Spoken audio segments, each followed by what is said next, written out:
Waktu khalifah meminta dia untuk menjadi hakim, punya jabatan. Dan waktu itu hakim gajinya lebih tinggi daripada khalifah, punya istana yang mewah, punya kereta kencana dan seterusnya. Yang jelas teman-teman sekalian, ditawarkan dia menjadi hakim dan dia nolak. Karena waktu itu dia seorang ulama, Sufyan ats-Tsauri seorang ulama Mekah yang terkenal. Dan memang dia orang yang paling layak, paling faham tentang perkara-perkara masyarakat. Lalu dia nolak dengan santun mengatakan saya tidak bisa dan saya khawatir saya akan dihisab oleh Allah hari kiamat kalau saya berhukum yang salah. Maka khalifah mengatakan kau harus menjadi. Karena dia nolak dan dipaksa, akhirnya dia pun melarikan diri dari Mekah. Dia jalan teman-teman sekalian. Sufyan ats-Tsauri rahimahullah jalan dengan menggunakan jubah menutup kepalanya dan meninggalkan Mekah. Sampai jalan menuju ke Yaman. Selama 3 bulan perjalanan kaki sampai di Yaman, kemudian dia tiba di sebuah kebun kurma. Kemudian dia menawarkan diri untuk menjadi pegawai di kebun kurma itu dan orang tidak tahu siapa dia. Kemudian berkatalah pekebun kurma tersebut, saya akan berikan gaji kamu seperti orang-orang yang bekerja sama saya. Dia bilang baiklah, saya terima. Yang penting saya ada tempat tinggal dan saya bisa ibadah.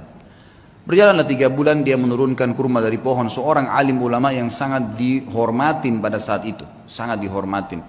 Kemudian dia pun rahimahullah setelah 3 bulan ditanya oleh pemilik kebun tersebut. Dia bilang, wahai Abdullah, dulunya ditanya dia, siapa nama kamu? Dia bilang, saya Abdullah. Dia tidak dusta. Dia bukan tujuan dusta. Dia mengatakan, saya Abdullah, maksudnya saya adalah hamba Allah. Gitu kan? Karena dalam bahasa Arab begitu. Kalau dia sebut namanya, dia ditangkap oleh khalifah. Dia tidak mengatakan nama saya, dia mengatakan saya adalah hamba Allah. Gitu kan? Bahasa Arabnya, ana Abdullah. Rupanya pemilik kebun menangkap namanya Abdullah. Dipanggil, wahai Abdullah kesinilah. Datanglah Sufyan rahimahullah lalu ditanya, apa perbedaan antara kurma kami dengan kurma kalian? Maka kata Sufyan rahimahullah, saya tidak pernah tahu perbedaannya karena saya tidak pernah mencicipi sedikit pun dari kurma anda. Maka kata pemilik kebunnya, apakah kamu ini tinggal 3 bulan di kebun saya, turunkan kurma, sortir tiap hari, gak pernah kamu makan 1 butir pun? Dia bilang, demi Allah 1 butir pun tidak pernah karena anda tidak pernah mempersilahkan saya. Maka kata pemilik kebun, teman-teman sekalian, dia bilang, apakah kau mau mencontohi muru'anya, ya, kehormatan ibadahnya Sufyan ats-Tsauri? Dia nggak tahu kalau ini orangnya. Maka yang terjadi teman-teman sekalian, dia pun diam si Sufyan ats-Tsauri, lalu kemudian dia sudah tahu akan terjadi apa-apa, lalu dia membungkus barang-barangnya, dia tinggalkan kebun tersebut. Ternyata pemilik kebun ini sudah mendengar berita kalau Amir Mukminin waktu itu menyuruh menangkap Sufyan ats-Tsauri secara paksa. Siapapun yang menangkapnya akan dikasih 1 peti emas. Disebarkan berita, tangkap Sufyan ats-Tsauri, hidup atau mati.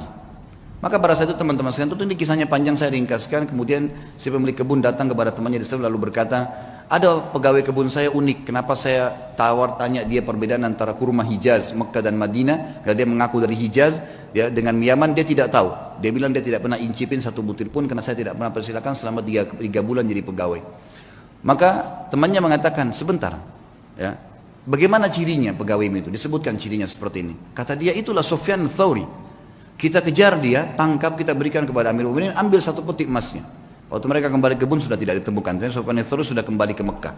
3 bulan kemudian, jadi ini sudah dari 6 bulan dari masa pengejaran, dia pun 3 bulan lagi kembali ke Mekah. Waktu dia kembali disambut oleh masyarakat Mekah, dia ulamanya, gitu kan, muftinya Mekah pada saat itu lalu disambut, mereka pun belajar. Lalu beberapa ulama lain menasihati mengatakan, wahai Sufyan, Amir Mukminin sudah sangat marah, dia akan menghukummu. Dia bilang, saya lebih takut dengan raja yang sebenarnya, karena kalau saya salah berhukum maka akan jadi masalah. Dan dia harus bisa mengerti, saya tidak bisa memaksakan diri, gitu kan. Harusnya dia bisa memaklumi dan masih banyak orang-orang yang bisa dijadikan sebagai pengganti saya. Lalu waktu Amir Mukminin waktu itu tidak disebutkan, saya tidak didapatkan namanya. Dikatakan mendengar Sufyan ats-Tsauri ada di Mekah, lalu dikejar sama dia. Dia bilang, saya akan membunuh sendiri Sufyan ats-Tsauri dengan tangan saya. Kata temannya yang meriwayatkan kisah ini, Sufyan ats-Tsauri itu mendengar berita tersebut pun, kemudian dia sujud sholat 2 rakaat di depan Ka'bah, kemudian dia sujud, dan demi Allah, saya tawaf 7 kali, dia belum mengangkat kepalanya dari sujud di sujud yang pertama. Jadi sujud tidak pernah angkat. Saya tahu pertama dia masuk sujud pertama, yang kedua, yang ketiga, sampai 7 kali tawaf. Ini kurang lebih memakan waktu mungkin setengah jam lebih ya.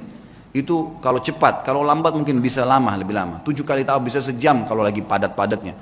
Maka dia sujud, dia bilang, saya duduk di sebelahnya dan saya tahu tuh sujud pertama karena setelahnya dia masih angkat sujud yang kedua, kemudian dia berdiri rakaat kedua dan 2 sujud selanjutnya.